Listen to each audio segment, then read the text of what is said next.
Pues empezamos con un poquito de historia de la ecografía. Empezó en el 52, en los tumores mamarios. Aquí no nos vamos a detener nada. Simplemente comentaros que en el 68 ya se hizo el primer estudio donde se vio de que el tamaño del músculo realmente era proporcional a la fuerza que ejercía ese músculo. Un poquito más tarde,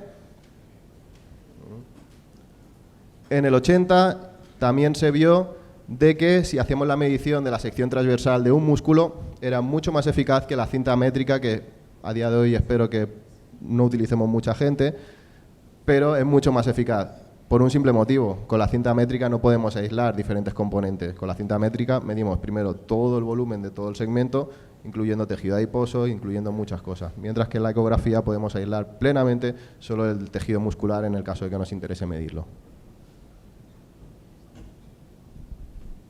Este mapa se diseñó en el 2007, simplemente a un pequeño comentario para que entendáis lo que va a suceder después en la valoración ecográfica. Lo realizó Whitaker y acabó concluyendo eso, que la imagen musculoesquelética en ecografía hay una parte que sí que era competencia del fisioterapeuta, entre ella la evaluación y el biofeedback que podemos dar nosotros a un paciente o ante una situación de patología. Y lo acabó concluyendo, o lo acabó definiendo como el procedimiento usado por el fisioterapeuta en la valoración morfológica y funcional de los músculos y de tejido blando asociados, ¿vale? Tanto en tareas de la actividad física como cualquier tarea del día a día que genere tensión. Si miramos la definición, al fin y al cabo, quita la ecografía y sigue siendo nuestra competencia en cualquier objetivo que nosotros estemos tratando como fisioterapeutas. 2016, simplemente comentar, ya que en el taller han estado hablando de las técnicas invasivas, en este esquema se incluyó la invasiva ecoguiada. El recorrido que ha tenido la valoración ecográfica en fisioterapia ha sido la siguiente. A raíz de ese congreso del 2007, ese simposium, en 2009 entró ya en la WCPT, se hizo el subgrupo y en 2013 entró ya en España en la SEFI. Si alguno no la conoce, os invito a que la sigáis, ya que los fisioterapeutas que utilizamos ecografía, en principio nos debería respaldar esta organización.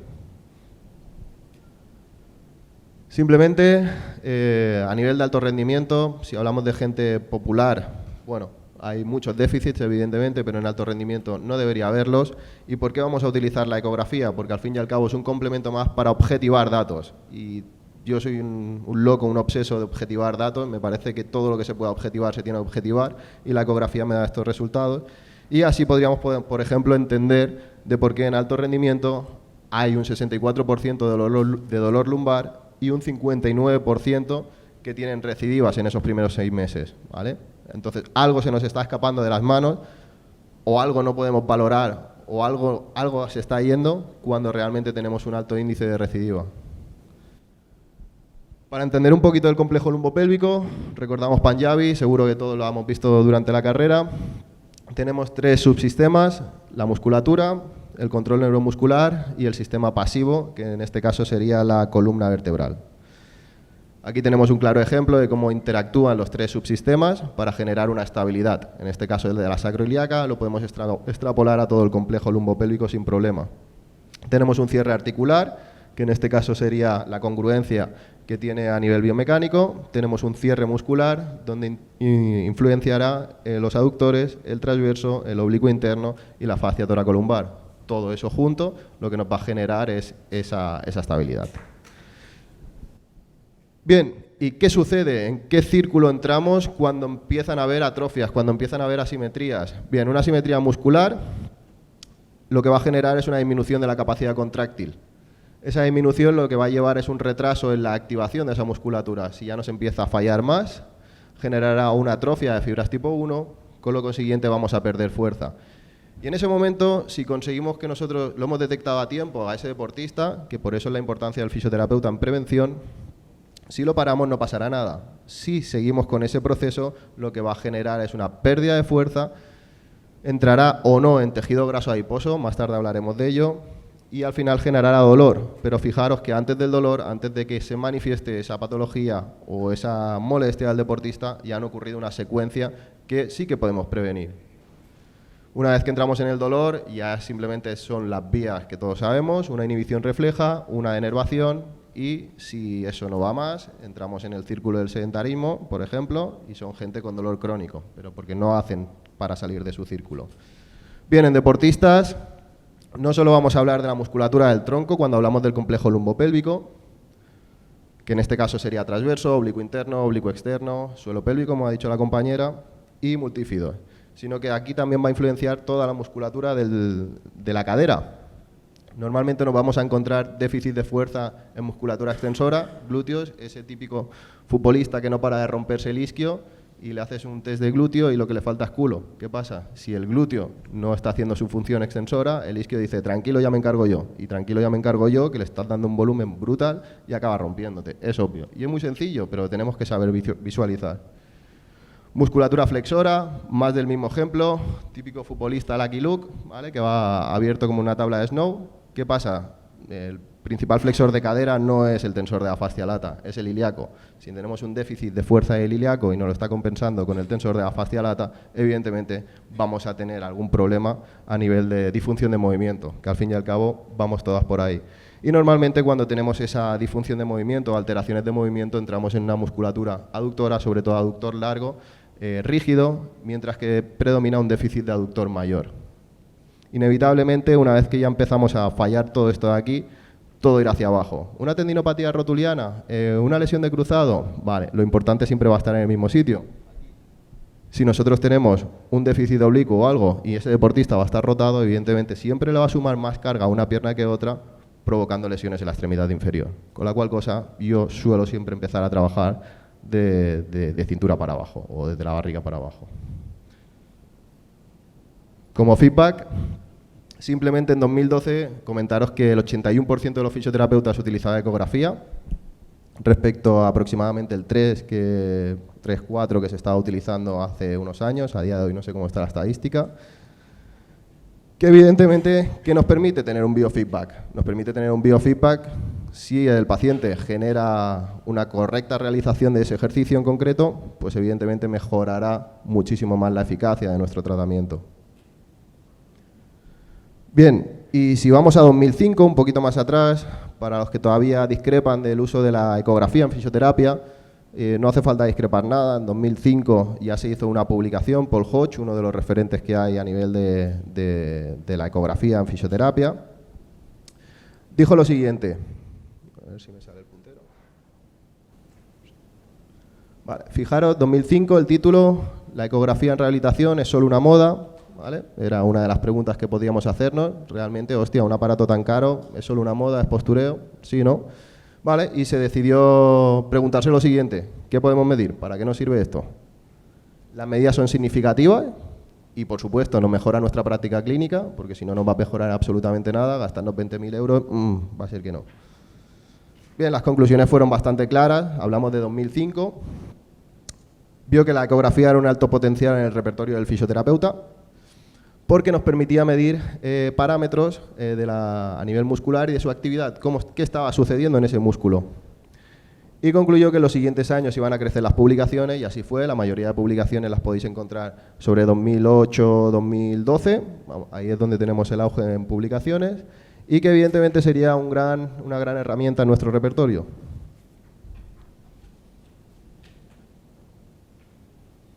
Vale. Respecto a la fatiga, yo siempre que intento hablar con compañeros, intento preguntarles lo mismo: ¿cómo hacemos las valoraciones? ¿En fatiga o sin fatiga? Porque si estamos hablando de que los músculos que estamos mirando ahora mismo son músculos estabilizadores, hablamos de que los músculos estabilizadores en principio trabajan a baja carga, con la cual cosa no influenciaría la fatiga, mientras que los movilizadores sí. Hay gente que dice que no hace falta. Yo soy partidario de trabajar siempre en fatiga. ¿Cuándo le hacemos todas estas mediciones? Normalmente cuando tenemos al deportista fatigado con un 8/10, acaba el entrenamiento, le pedimos la escala que tiene de fatiga. Si nos dice un 8, entra en la propuesta de valoración. Si no está cansado, directamente no. Quizás no es porque unos se trabajen a baja carga y otros no, sino simplemente porque a lo mejor a mí me cuesta menos ver esas diferencias cuando tenemos un músculo movilizador haciendo también de estabilizador o viceversa, ¿vale? Cuando se empezó con todo el tema de la ecografía, evidentemente se intentó comparar con los gold standards en ese momento. resonancia magnética para ver la forma del músculo, en este caso multífido, y electromiografía para ver la actividad muscular, ¿vale? Una vez teniendo esos gold estándar, decidieron decir, bueno, pues la ecografía no se está alejando de los parámetros que nos está dando. Varios estudios de validación, y si entramos en la pared abdominal podemos ver lo siguiente. No hace falta comentar que el transverso es un estabilizador lumbopélvico, pero ojo, no todo es transverso, no caigamos en todo transverso, porque el transverso realmente es el que menos importa en el complejo lumbopélvico. ¿Por qué? Porque el transverso, por su origen e inserción, no controla movimientos de rotación. Y estamos diciendo que realmente un deportista, cuando le estás sometiendo a una carga asimétrica a la extremidad inferior, es con movimientos de rotación, aquí le vamos a dar mucha importancia al oblicuo interno, cómo se está comportando.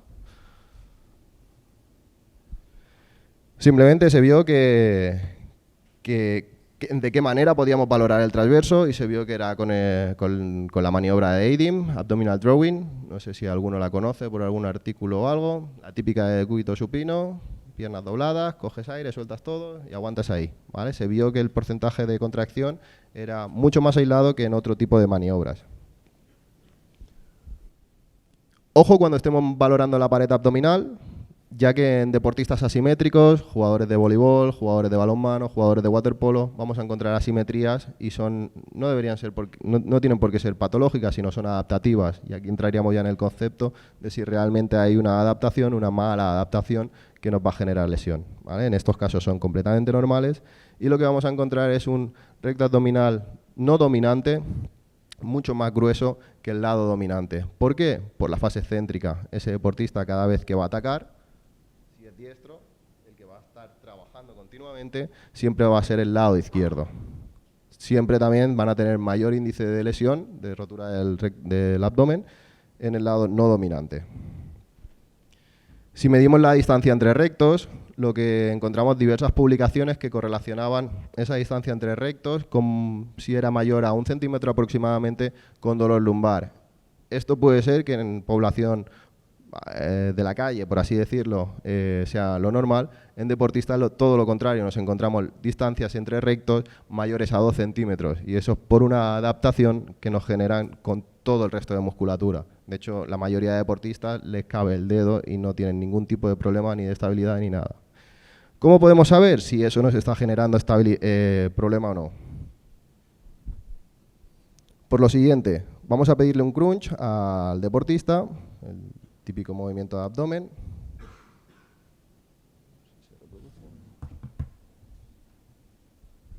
Aquí le pedimos el crunch. La distancia entre rectos debe quedarse inmóvil o moverse muy poco. Aquí la tenemos, nos tenemos que fijar en esto. Vuelvo a poner el vídeo, si me deja esto.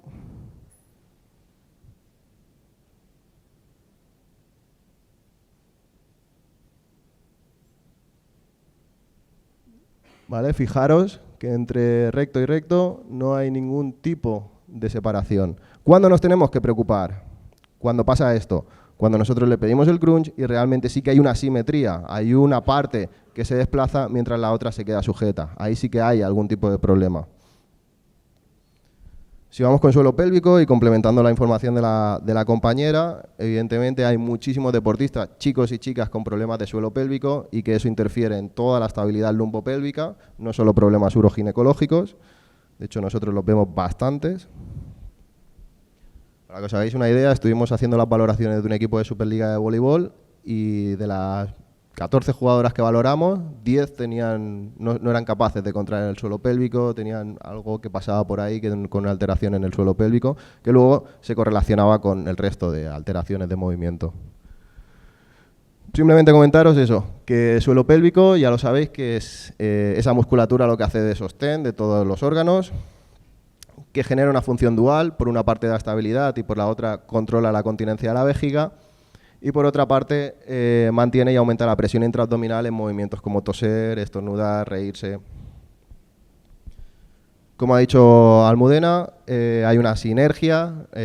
Cuando se contrae suelo pélvico también debería contraerse multífido y transverso, y viceversa, ya que tenemos una cocontracción ahí.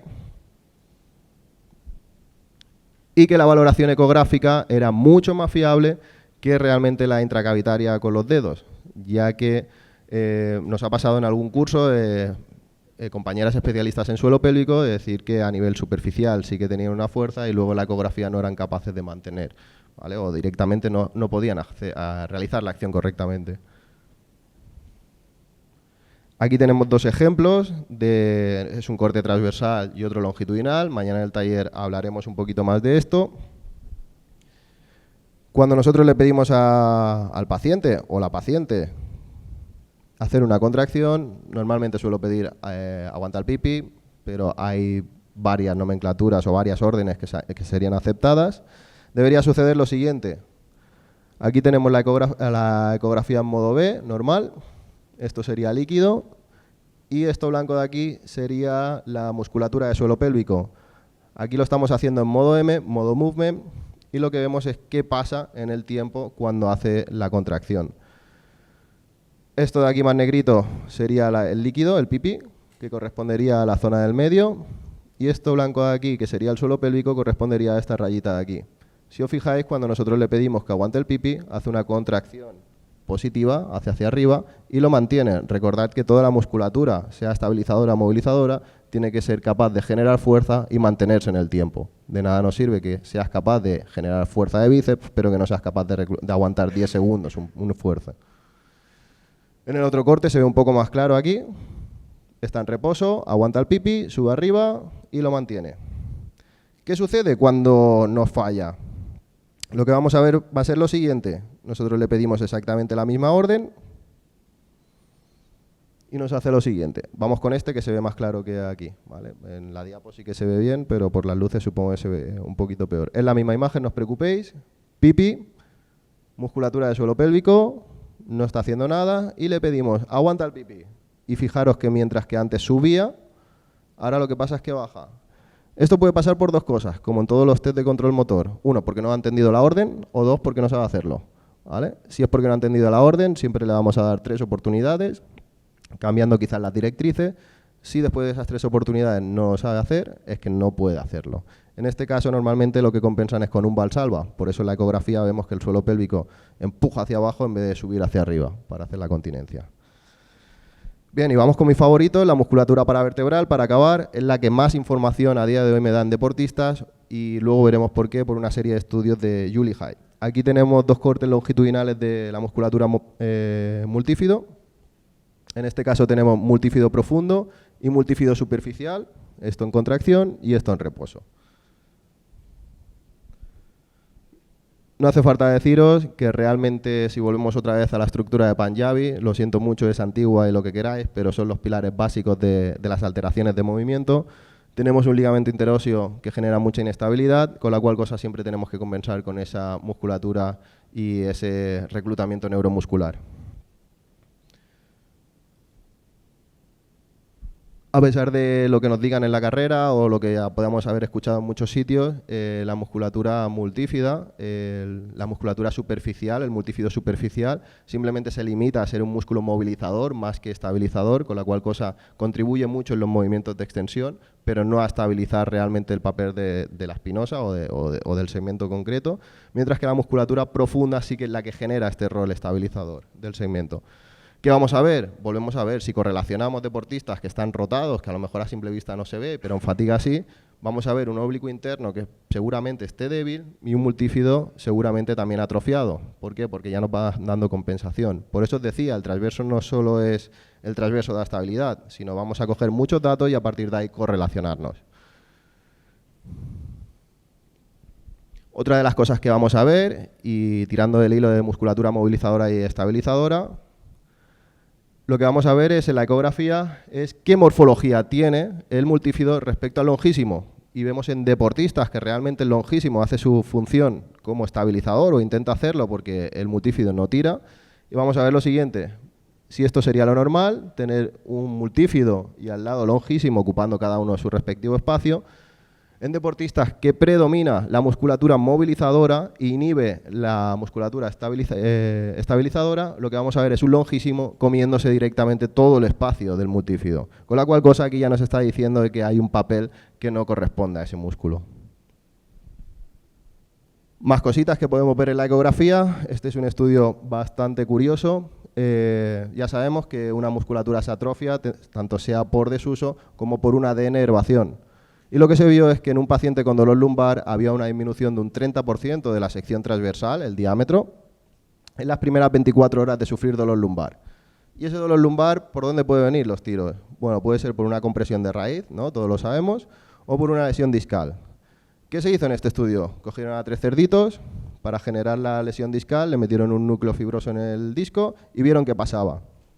Y lo que vieron es que había una disminución de esa sección transversal del multífido, ipsilateral, a donde habían insertado la parte fibrótica, que solo afectaba a un segmento y que había una disminución de agua y lactato bilateral. Mientras que luego al cerdito, para simular una lesión de compresión de raíz, hicieron un corte, lesionaron directamente la raíz del cerdito y vieron que la sección transversal también disminuía de forma ipsilateral, pero que se afectaba el multífido de 3 segmentos. ¿Vale? El agua seguía estando exactamente igual, pero pasaba a ser solo una alteración ipsilateral. Esto se vio y acabaron concluyendo que podía ser realmente por un agrandamiento de adipocitos y agrupación de miofibras en múltiples niveles. ¿Vale? Por desgracia o por suerte, al final los cerditos fueron sacrificados. Evidentemente, un cerdito que le habían hecho una lesión discal y un cerdito que le habían cortado la raíz, la calidad de vida no creo que fuese correcta. Pero, por suerte, también sabemos esto. Esto es la serie de estudios que os decía de multífido y es lo que más me sirve a mí y realmente hay una correlación directa y es muy fácil medirlo y hacer el seguimiento. Julie Hyde, una de las referentes que hay a día de hoy de la ecografía en multífido principalmente, en 2011 vio que el lado de los deportistas que tenían la sección transversal disminuida era el lado donde había las lesiones más graves. En 2014 dijo, vale, pero de L3, de L4, L5, vale, se vio que en L5 era la que nos generaba más relevancia a nivel clínica en la valoración ecográfica y se pudieron predecir el 83,3% de las lesiones de cadera, pubis y muslo en los deportistas que tenían afectado ese segmento. Y en 2015 se vino arriba y acabó concluyendo de que tenía una sensibilidad a la ecografía de L5 en multífido de un 92,8% y una especificidad de un 45,8%, que no está nada mal.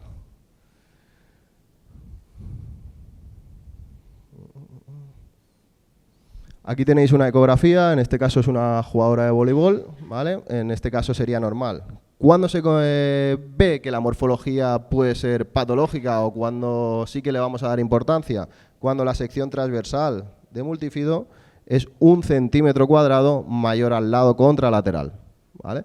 En este caso es completamente justita, pero no le íbamos a dar una importancia vital. ¿Vale? Tenemos 7,91 centímetros cuadrados versus 8,47, con la cual cosa está dentro de la normalidad.